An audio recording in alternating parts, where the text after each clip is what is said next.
For an entire generation, people have experienced Star Wars the only way it's been possible, on the TV screen.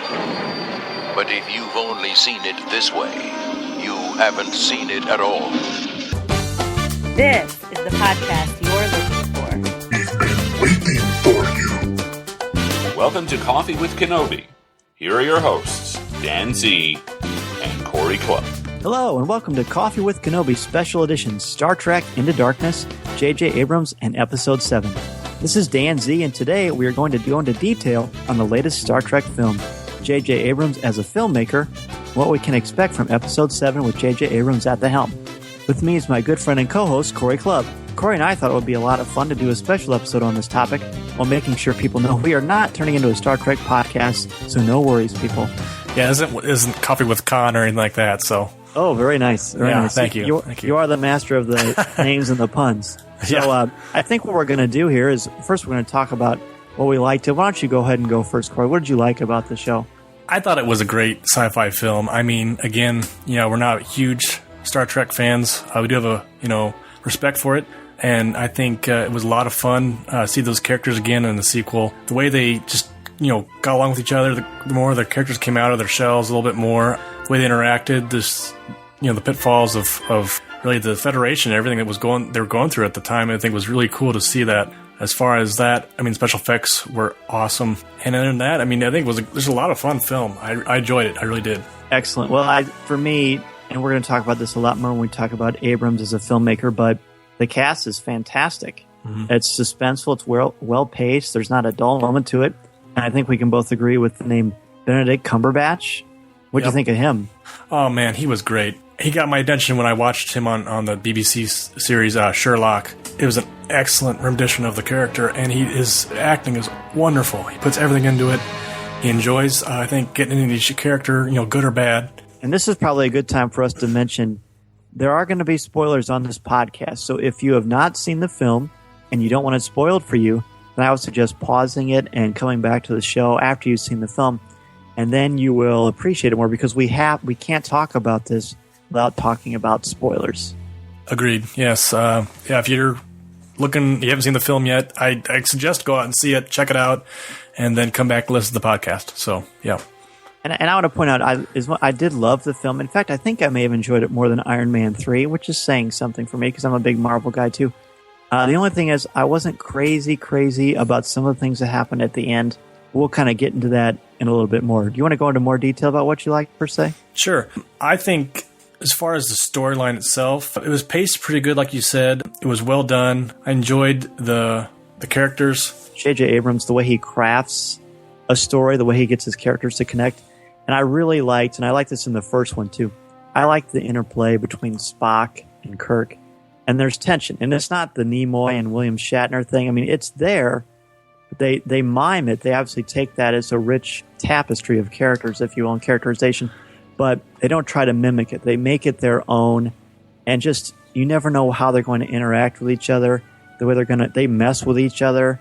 There's obviously affection there. But there's still dramatic tension in just a way that they're friends, but it just seems more believable as character. Yeah, I agree. And like I said before, it just heightens this in the sequel. I remember watching the first sequences of those two characters in the same scene, and I remember thinking, oh man, what are they going to get into next? And I think they seem like they're just even better friends. You can just tell from just the way they act and their expressions and everything. And it's a great way to be able to return to these characters and see what happened. And why don't we just talk about the actors now in this? Everybody in this does a tremendous job, and we were going to say this for later, but we might as well just talk about it now. J.J. Abrams knows how to cast a film. This is a volatile situation. Star Trek fans, as we know, are very passionate, as are Star Wars fans. They have very, very specific ways of how they want to do things. I'm not well-versed in Star Trek universe, as are you. So I would assume, I'm pretty sure that people like Chris Pine as Kirk. They love Zachary Quinto as Spock. In fact, on a more recent episode of The Big Bang Theory, Sheldon talks about the fact that that's one of the things he actually liked that changed, which is a big deal for him. Great show, of course, by the way. John Chu is Sulu, Simon Pegg, of course, our famous and favorite prequel hater. Zoe Saldana as Uhura, Carl Urban as Bone. They're tremendous. Their chemistry, the way they interact with each other, it's awesome. I agree. And also, I think he knows how to cast new characters. Alice Eve came in and played a role as the daughter, and I think she did a great job of intermixing with those characters who are already set in their ways. And I think she did a great job of kind of a love interest / protagonist of the series. And I think it was good. What did you think about that controversy when they featured her in her bikini, so to speak? Did you see all that? I saw all that. I did. But I think in that scene it was more like, I don't know, it was those two characters were kind of almost coming to grips with each other as far as what had been going on in the storyline thus far. And she was kind of trying to get a little bit of power over Kirk on that scene. They're trying to obviously go and do some different things. And so I think she needed to play that role and be able to, actually, she had to do that in a sense to, kind of get her way in a sense. Interesting. So you're saying that she had to strip down to her skivvies to get her way with Kirk? I think so. I mean, obviously we have another scene too with Kirk where he wakes up in the bed and his alarm's going off and there's two other, females wake up as well. So he's obviously a ladies' man. I mean, and that's something. So. Yeah, they I don't know if they overplay that. I mean, it's a different format than the '60s, so they are a little more explicit in what they view and what they show. Sure. Yep. They definitely are specific in that. And then, of course, in that scene, Alice Eve's character, I can't even think of her name right now, but she's the daughter of Peter Weller of RoboCop. Oh, I saw that in the credits. I was like, I knew who that guy is. I couldn't place him. And it said Peter Weller. I was like, oh, man, it's RoboCop. You know who else? Awesome. He's also, it was. He was excellent. He's also the voice of Batman in the Dark Knight directed DC movies, too. Did you know that? Oh, nice. No, I didn't know that. That was nice. That's good. So they already set up the fact that he dated one of her friends, and he can't remember her name, and he's a ladies' man, and he doesn't respect women. He's a misogynist. We get that. Sure. A lot of people were really up in arms about that, and apparently there was a scene where Benedict Cumberbatch, there was some sort of a scene with him, too, with his shirt off, and they cut that out. So the producers are really under a lot of fire for putting that in there. I mean, I can understand what they're talking about. I don't think that's a huge point of contention for me. I mean, that's what they do in movies. They try to put random things in there. I mean, Deanna and I joke all the time. Whenever you see an action trailer, there are explosions, there's some scantily clad woman. It's how they try to get butts in the seats. Yeah. I don't know that well, anyway, too, it's like obviously Star Trek is obviously a fan-driven series. And, the fans are going to be there. They're going to check out even if they love it or if they hate it. And, any general populace that are looking to go see a film would want to see it. And obviously from the previews, they want to see action, adventure, explosions, something epic happening, and some skin. So that's just the way America is, sadly. Right. And it is sad. And I really hope that's not going to be a present in Episode 7. I do not think that is going to be the case. But we wanted to address that controversy. And, feel free to send us your thoughts on that. Well, you think about it, Dan. I'm sorry to interrupt, but think about it. Princess Leia was obviously scantily clad in Episode 7, Episode 6. Yeah, she is going to have a trainer for Episode 7, but I don't know. I don't think we'll see her, but you never know. You never know. But let's move on to that. Let's move on to the next topic, and it's about what we don't like about Star Trek Into the Darkness. Go ahead, Dan. Okay, I want to before we get into that. We need to talk about the elephant in the room. You know what I'm talking about? No, I don't. Who's our main villain? Oh, well, I'll say it. It's Khan. It's Khan. Okay. It's Khan. I can tell you right now, before it came out, and this is a big thing with J.J. Abrams too, he's huge into secrecy, which I personally love. I detest spoilers. I agree. I loathe them. Before Episode 6 came out, I read a third of the novel, and spoiler alert, Yoda dies. Okay, I don't know if you knew that. But I knew that he died, and I read it out loud, and I said it to my brother. And I think to this year, it was 30 years ago. I don't think he's ever forgiven me. I hate spoilers. So they kept hinting around, who is the identity of the mystery villain? Basically, they were telling us who the villain was without telling us. And then one of my students, a few months ago, came into my classroom, and he said, I know who it is. I think it's Khan. And he knew the name of the... who Khan supposedly plays at first. And I can't even think of the name of the guy off the top of my head. John something? John Harrison. John Harrison. John Harrison, yeah. Yeah, he said John Harrison is Khan, and he knew a reason why. And, of course, I flunked him, because that's what you do if you fail things in my classroom. That's great. Just kidding. That's great. I love that he was Khan. He was so powerful, so magnanimous. Just the scenes where he was inside that cell, it kind of reminded me of Silence of the Lambs a little bit. What did you think about it? Well, I agree. Yeah, it reminded me also of Avengers. Obviously, Loki was captured in a very similar cell. And why do we put all the villains in these cells that are just glass houses for them to break out of? They always break out of them too. I don't know. But go ahead. But it's just cool. It is. We like to see how they do it. And like you said, Benedict did a great job with the character. I've actually yet to see Wrath of Khan, the original. I know you kind of give me a hard time about that, and I'll have to check that out. I chastised you. You did chastise me a little bit. Yeah, you did. So I'll have to check that out and compare notes. So, but I'm eager to check out check that out. So. Yeah, and I guess it's relevant to say, as far as our Star Trek fandom, we're not these people that hate Star Trek. I don't believe you can only like one or the other. Clearly, J.J. Abrams has come into the fold and sort of tried to make peace with everybody, the Capulets and the Montagues, the Star Treks and the Star Wars fans. I've not seen all the episodes of any of the TV shows. I've not acknowledged anything besides After the Next Generation because it just wasn't something that interested me. That being said, I've enjoyed seeing the movies. I love Star Trek 2. I didn't see that till later in my life either. But Star Trek 2, I think diehard fans of Star Trek 2, I'm really curious to see what they think of the end of this one. And maybe this is where we should talk about the end of Star Trek Into Darkness. And for me, of course, the big reveal in Star Trek The Wrath of Khan, of course, famously, Spock dies. He sacrifices himself. He opens up his humanity. He tells Kirk, I am and I will always be your friend. And then he dies. And that is the end of the movie. Now, in this one, of course, there's a big role reversal. And this is a lot of heat is coming down for this one because instead of Spock dying, Kirk dies. And for me, I'm not sure what I think of this, and maybe our discussion will kind of bring it to fruition for me. But to me, the fact that he comes back at the end, I think they did a cop-out on that one. Well, again, I have not seen the original, and so it's hard for me to comment on it, but I know the basis of it, so... my thoughts are that it was cool to see the role reversal because to me it cemented their fact that their friendship was so much of a larger piece in this movie, and I think the role reversal was interesting. But you can't kill off a captain. You just can't. I mean, obviously this early in the series, if they plan to go forward with the third and fourth or however long the series goes, but they're not going to kill him off. I knew that even as the scene was going on, I knew he was going to be killed off at the end, and it was kind of let down in the end. I mean, because you don't see a lot of main characters die off. I don't know. It just seems like they didn't even kill. Well, he's not a spoiler. They didn't even kill Benedict. I mean, or Khan.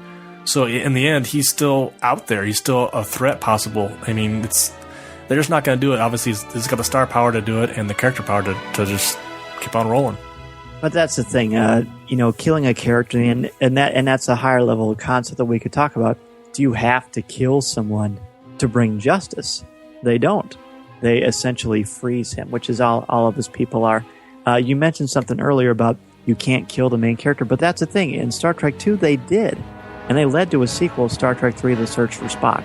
I don't know why they couldn't do Star Trek 3, The Search for Kirk. Really look into that. And hello, we are stewards of our beloved franchise, Star Wars. What happens at the end of Episode 5, the most powerful, the darkest of all of them? Han Solo is frozen in carbonite, essentially dying. His spirit he's gone. He's gone for what? How many? I forget how much time is between episodes 5 and 6. I think it's 3. It's like 3 or 4, something like that. Yeah, and he's gone. They had a perfect opportunity to do that, and we know the second film in any trilogy now. Everyone says, "Is this their Empire Strikes Back?" Clearly, The Dark Knight was for the Christopher Nolan Batman trilogy. I agree. But how could you? I don't know. I had a hard time with him coming back. I'm glad that he did. I love that character of Kirk. Chris Pine is awesome. He's so charismatic. The ladies love him. The guys want to be him. He's a great character. He'd be an awesome Han Solo. I don't think J.J. Abrams would do that. But I don't know. And then the whole scene at the end where he and Spock are fighting, that was very cool. Very special effects heavy. Typically, in the end of these big blockbusters, I have a hard time with how they wrap up anyway. So I don't know. Well, the thing is, like you said, it is a big blockbuster. And I don't know, they've done such a good job with it. I think everybody was so scared by the first movie about how it'd be done. And now even the second movie is even scarier because, he does have Star Wars on his shoulders, which he didn't, I don't think they knew that going into the production. But I mean, there is this twinge of fear. There's a fear out there that if, you're going to screw this up, your career could be over. I mean, it could possibly be over. And obviously J.J. Abrams has championed on, obviously to do bigger and better things. And right. And also, I guess it would be interesting to see what other people think about it. A lot of people I've talked to have said they don't like the role reversal. Again, that's the biggest source of contention. Not the fact that Khan is in it. He was beautifully played. I know Ricardo Montalban famously played him, did an exquisite job. It's hard to replace iconic actors in those roles. Whenever Indiana Jones is replaced, if that ever happens, not seeing Harrison Ford in that role, that's going to be difficult, you know? So they pulled off Khan. He was fantastic. Clearly, he steals the film. But the fact that they switch and have Kirk die, but then they don't go all the way. It's like they cut it short. They go on this big risk, but then it's almost like they chicken out and they bring him back to life. So I had a huge problem with that. Interesting. You're going to have to see Khan, and then you'll know. Yeah, I'll have to check out Khan and see comparison. But some of the things that, like I said, I didn't like as far as the movie itself was the fact that it was a little cliche, a little bit. You kind of knew what was going to happen. Exactly, and that's why I didn't like the end. I agree. Yeah. I'm sorry to interrupt, but that's the problem with the big switch. They turn it into a cliche. I mean, it was a cool, fun little twist, but then it was a cliche. Go ahead. I think no, I agree. I'm with you there, but I think, like you said, if they would have had Kirk die, I would have been blown away. I think as just an audience member, I just would have been like, whoa, well, I didn't expect that at all. And then it would have been almost probably been a better movie for me.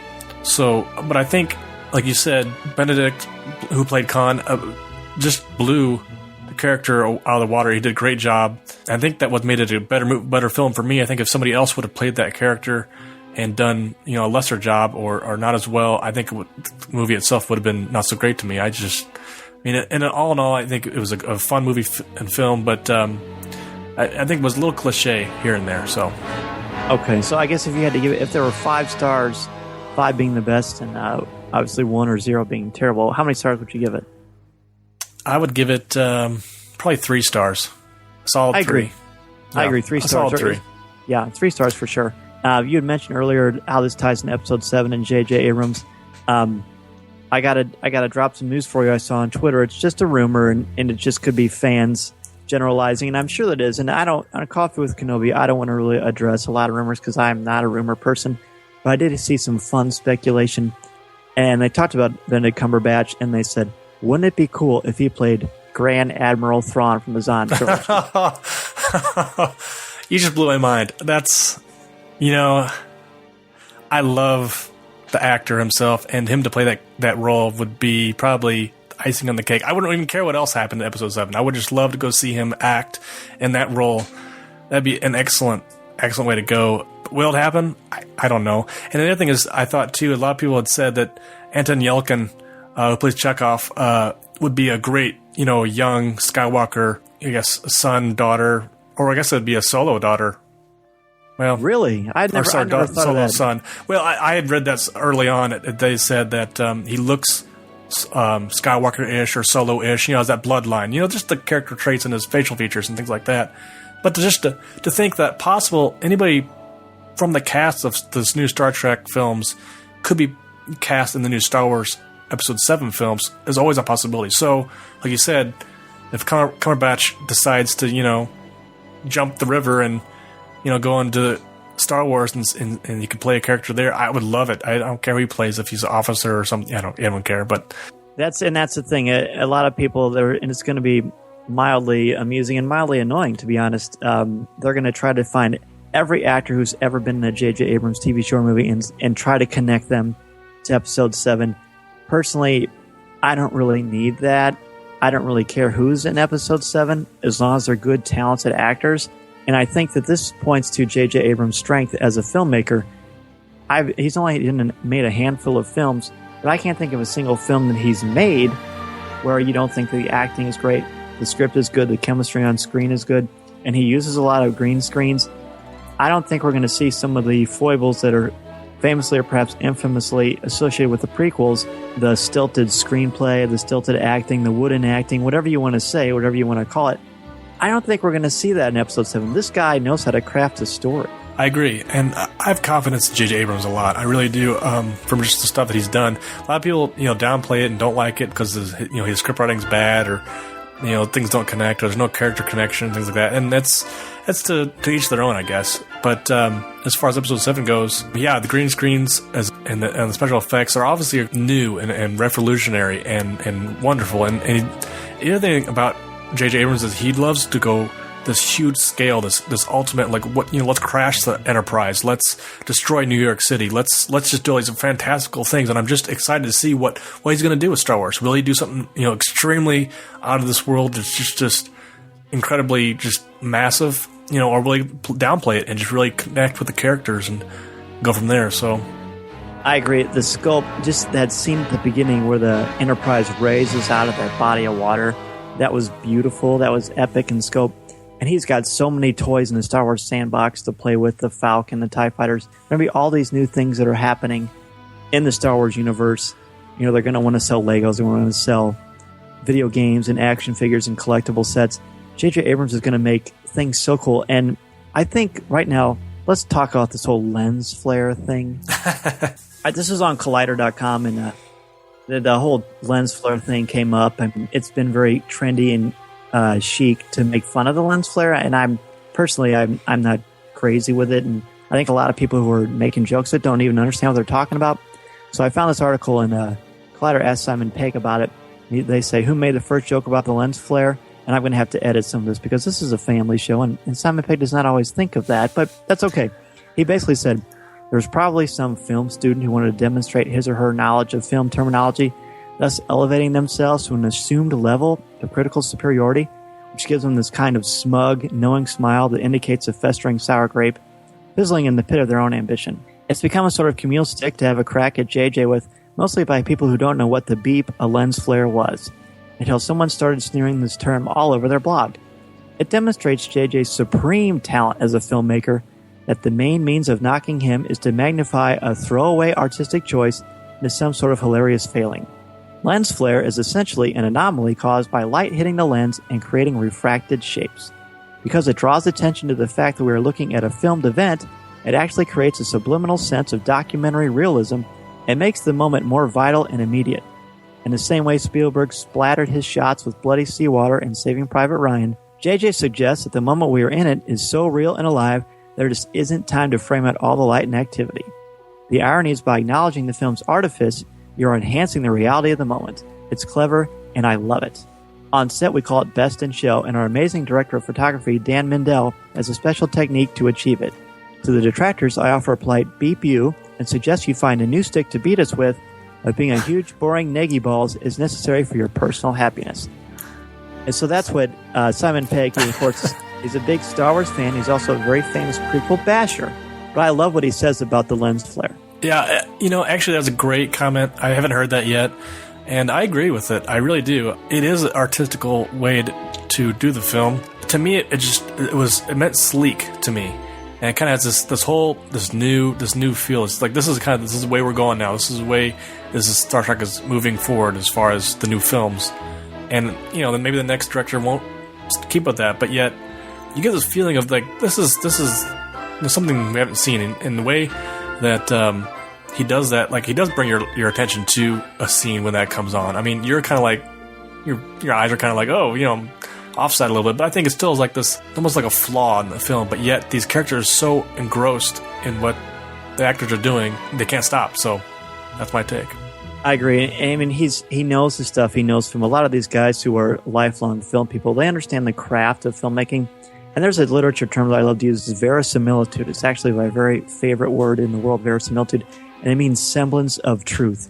It's when you take something that isn't quite truthful and make it appear to have some sort of semblance of truth or realism, right? And that's what he does. And I like how you described it. It's a beautiful way. It's a new artistic way of doing it. And it looks really, really cool. So for people who, lens flare, if that's your go-to joke for J.J. Abrams, you don't know what you're talking. All right, so how can we take this? How can we take Star Trek Into Darkness and sort of make predictions about Episode 7? We can't make legitimate predictions. I don't even want to make legitimate predictions. I do know that Michael Lawrence is still working away at it. He's an Oscar winner for screenplays. J.J. Abrams is a master filmmaker. He's got people like Spielberg giving him suggestions. He's got George Lucas himself giving him creative tips and suggestions, and I'm sure he's going to be there all the time. What can we expect from Episode 7? Like you said, we mentioned before, was great characters, great storytelling, great cinematography, just great connections with characters we know, characters we love, and would love to see again. I think that J.J. Abrams will bring a newness to the film. I think it's difficult to bring something so old and so beloved by fans into today's film market and be able to just cast it out there and let people see it and for what it is. And And it's such a beloved series that it's going to be so hated and so loved. It's going to be under a microscope so much, even through the production, to everything, the script writing, the characters, the casting, down to the costuming, every different weapon used, every different spaceship. You mentioned the costumes. Michael Kaplan's already been slated as making the costuming for Episode 7. Did all the costume designing for the new Star Trek film. I thought the look of the officers' uniforms was really sleek and really, really cool. Something that fans would want to wear or look at. It's almost like Under Armour / Aquaman's costume meets Star Trek. And I think it's going to be awesome whatever he does with Episode 7. And, we already talked about on our first show, Michael Giacchino is not going to do the music, most likely. If he does, that'll be fine. He did the musical cues for the new Star Tours 2.0. The adventure continues.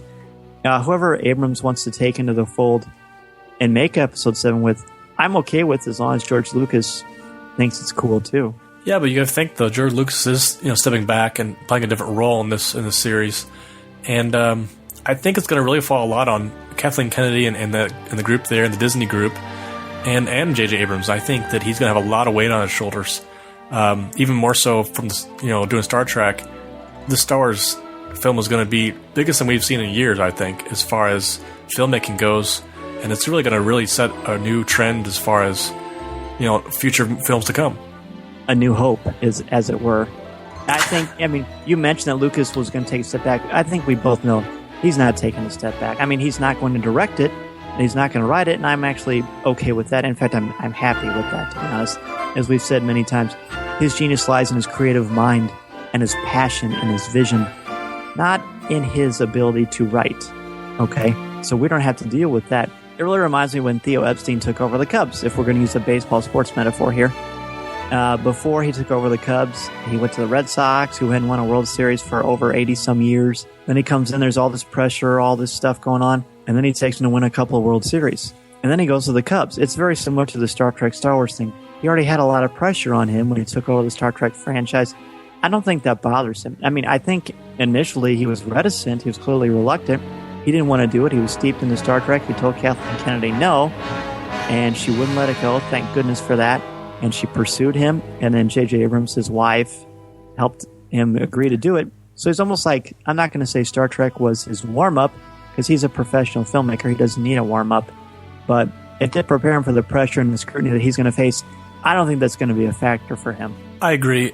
J.J. Abrams will do a great job. I think it's a good pick. But also, I think because he's a fan of the series. He loves Star Wars. So who better to get a fan themselves rather than some great filmmaker, which would probably do a fine job. But he's a fan, and he's said numerous times that he obviously studies George Lucas's stuff, Spielberg's stuff, and he loves all that, and he takes from them. So, and look back at Super 8, that was obviously a fan film from his heart. Basically points back to the monster movies of Spielberg. I'm trying to think of Goonies, and all those characters, and almost kind of wraps it all in one little thing. It's kind of a love letter to Spielberg and those filmmakers that he loved. That is exactly what I was going to say. That love letter thing, and we already know this whole idea of being a passionate fan, how that works in the Star Wars universe, because Dave Filoni is a lifelong Star Wars fan, and the Clone Wars turned out better than we could ever possibly imagine. Now we've got a filmmaker who's a passionate Star Wars fan, famously so, and he's going to make Episode 7. So I think if we can take anything from Star Trek Into Darkness, we can, at least to me, my final thoughts would be, he knows how to cast, he knows how to tell a story, he knows how to make special effects be a part of the story, but not be the focal point of the story. And I think a lot of people would say that some of the prequels kind of fell into that. I don't know if I always agree with that, but I think he's going to take special effects and use them as a tool, but not forget the characters and their chemistry. Personally, I can't wait to see what he does with Harrison Ford, Carrie Fisher, and Mark Hamill, assuming that they're going to be in Episode 7, and I certainly hope that they will be. I agree. I think J.J. Abrams will do a great job. I am confident in what he'll do. I think even seeing what he's done with a sci-fi film in a franchise like Star Trek, it's really nice to be able to see that even before we see Star Wars, because I think that gives us an idea of he's really handled this really well. He's handled the characters really well. He knows how to cast, like we've said. I really feel confident, even having these two films under his belt, that he'll do a great job. Our topic for show number 3 involves attachments in the Jedi Order. What draws Vader to the dark side? Why can Jedi not have attachments? Is this the main flaw that leads to their downfall? This is something that's been bothering me for a long time. It was explored a lot in the films. It was explored quite a bit in the Clone Wars. It always comes up with Anakin, particularly when it comes to discipline for Anakin. It comes up famously at the end of Episode 2, Attack of the Clones, when Anakin has to decide, should he go and save Padme, or should he stay with Obi-Wan and try to stop Dooku? It comes up all the time in the Clone Wars. It comes up in Episode 3. It comes up in all the films, as we know. But the whole thing with attachments has always bothered me as a flaw. And why do the Jedi not see that? This is a topic rich for discussion, and we cannot wait to see what you have. Please email us with your comments or questions on attachments and how it involves the Jedi Order, and we will definitely discuss them on show number 3. I like the sound of that.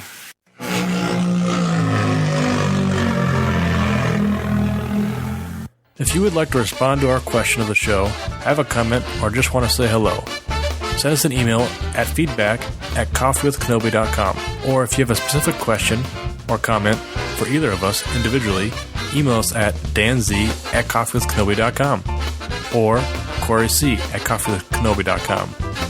Or visit us at coffeewithkenobi.com and click on the comments section. If you enjoy the show, please write a review in iTunes. You can also like the show on Facebook at facebook.com/coffeewithkenobi, as well as keep up to date at our Twitter feed at twitter.com/coffeewithkenobi. If you enjoyed the jazz music, download the album Eye to Eye by Steve Torok on iTunes.